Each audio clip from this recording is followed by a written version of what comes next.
ம். இப்போ குக்கரில் வேக வச்சோம் இல்லையா, அதை இது மாதிரி நல்லா மசிச்சுக்கணும் கரண்டியால். குழஞ்சிருக்கணும். நல்லா மசிச்சுக்கோங்க. இது மாதிரி இருக்கும். அது வெள்ளையாக இருக்குது பால் விட்டதுனால. வாசனையாக இருக்கும். நல்லா மசிச்சுன்ட்டு கொஞ்சம் அதில் போட்டால் ஒட்டாமல் இருக்கணும் இல்லையா, பால்னால ஒட்டும். அதுக்காக கொஞ்சம் நெய் விட்டுக்கணும். நெய் நிறையவே விடலாம். நெய் விட்டு அது கொஞ்சம் நெய் சுற்றுறோடனே இதை அதில் போடணும்.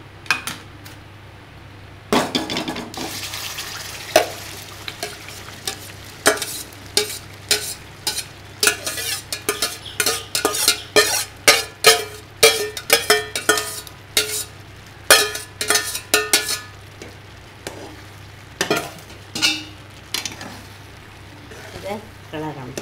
நல்லா கிளறணுங்க.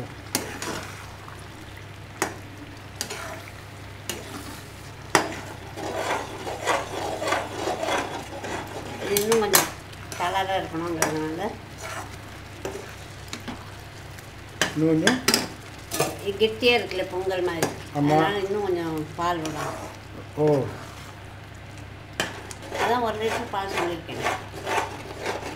அப்புறம் பால் இப்போ விட மாட்டேன். இப்போ வேணால் விடலாம்.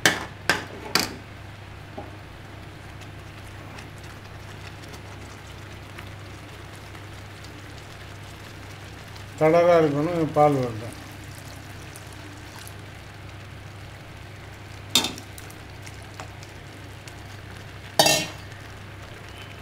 வெரி ரிச் இது டிஷ்.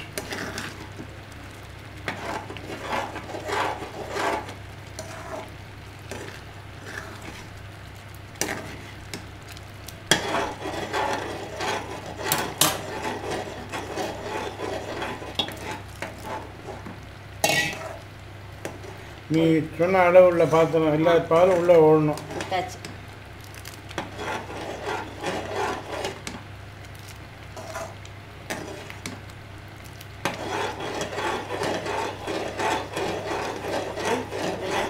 வெல்லம் 1 டம்ளர் வெல்லம் சொன்னேன் இல்லையா, அதை போடணும். நல்லா கலரணும். நல்லா கலருங்க. வெல்லம் கரையிற அளவுக்கு.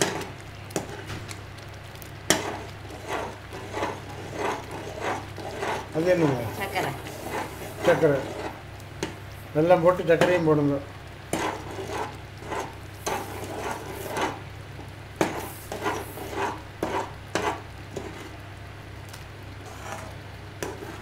சரி, நமக்கு ஸ்வீட் எப்படி தேவையோ அது மாதிரி 1 டம்ளர் வெல்லம் 1 டம்ளர் சர்க்கரையும் போடலாம்.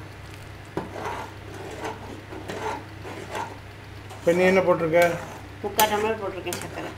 1 டம்ளரும் போடலாம். திதிப்பு நிறைய வேணும்னா போடலாம். பட் இந்த பால் வாசனை கொஞ்சம் சர்க்கரை கொலஸ்ட்ரால் இருந்தால் நல்லாயிருக்கும்.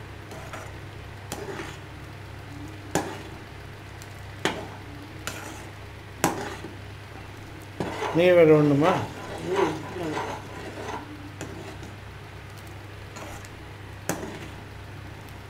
நல்ல வாசனை வருது. இந்த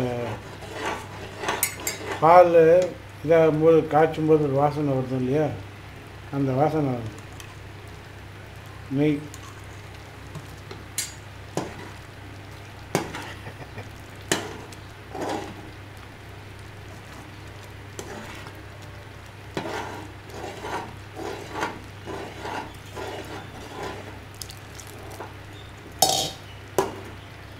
ஆறுனா கெட்டியாயிடும்.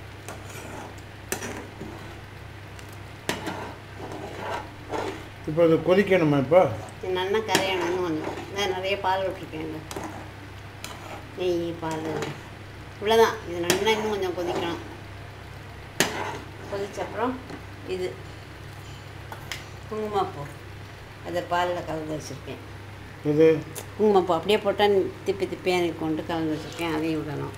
பாலில் கரைச்ச குங்குமப்பூ.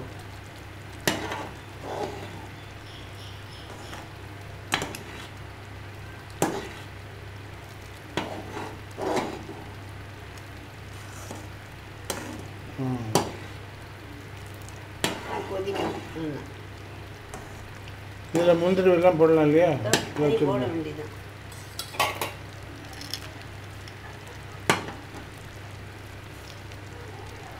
முந்திரி பருப்பு, திராட்சை பழம் வேண்டாம். ஒன்றா போடணும், it's up to you, but not necessary. முக்கியமாக பால், குங்குமப்பூ, ஏலக்காய் பொடி. இந்த இது ஒன்று ஏலக்காய், பச்சை கற்பூரம் போடுவோம்ல, ஐயோ அதெல்லாம் போடுவோம். நல்லா கொதிக்குதே. மெயினாக பால் வாசனை தான். கொஞ்சம் ஏலக்காய் கொதிக்குது, கொதிக்கணும். அடிப்பிடிக்கும், கிளறணும், கிளறிண்டே இருக்கணும். அடிப்பிடிக்கிற வாசனை வந்தால் பிடிக்கும்னா விட்டுருவோம் கொஞ்ச நாளைக்கு. பட் எனிவே இப்படி அடிப்பிடிச்சாலும் அந்த கோயில் வாசனை வராது. அது ஸ்பெஷல். ஏதோ புகையை உள்ள விடுவாங்க. அதாவது அவங்க அந்த இதில் வந்து மண் சட்டியில் பண்ணுவா, புகையாக இருக்கும்.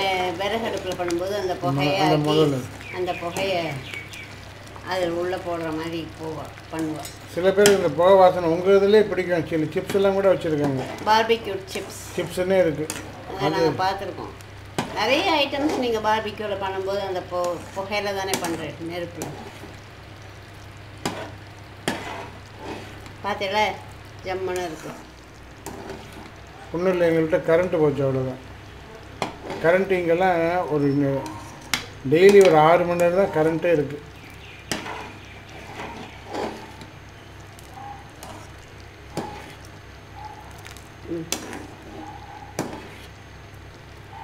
அவ்வளோதானே? அவ்வளோதான். இன்னும் கெட்டி ஆகணும்னாலும் கொதிக்க வைக்கலாம். இல்லை இதுவே ஆறினோடனே சாலிடாக ஆகிடும்.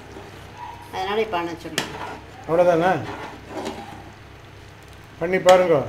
உட்கார வரிசல். It's very delicious food. Special Srirangam special. தாயாருக்கு வந்து சேர்த்து செய்வேன். அந்த ஒரே ஒரு நாள் மட்டும்தான் பெருமாளும் தாயாரும் சேர்ந்து ஒரே இடத்துல இருப்பாள். அன்றைக்கி பங்குனி உத்திரத்தன்னைக்கு இதை பண்ணி நைவேத்தியம் வைப்பாள்.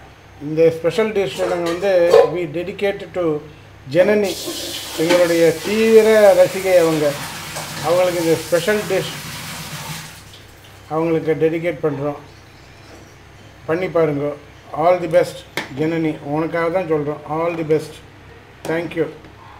இது வந்து ஸ்பெஷல் ஐட்டம் ஃபார் இந்த கன்சிஸ்டன்சியில் அணைச்சிடலாம், இன்னும் கெட்டி ஆகிடும். நீங்கள் பண்ணி பாருங்கள் ஜனனி, ரொம்ப நல்லா இருக்கும். All the best.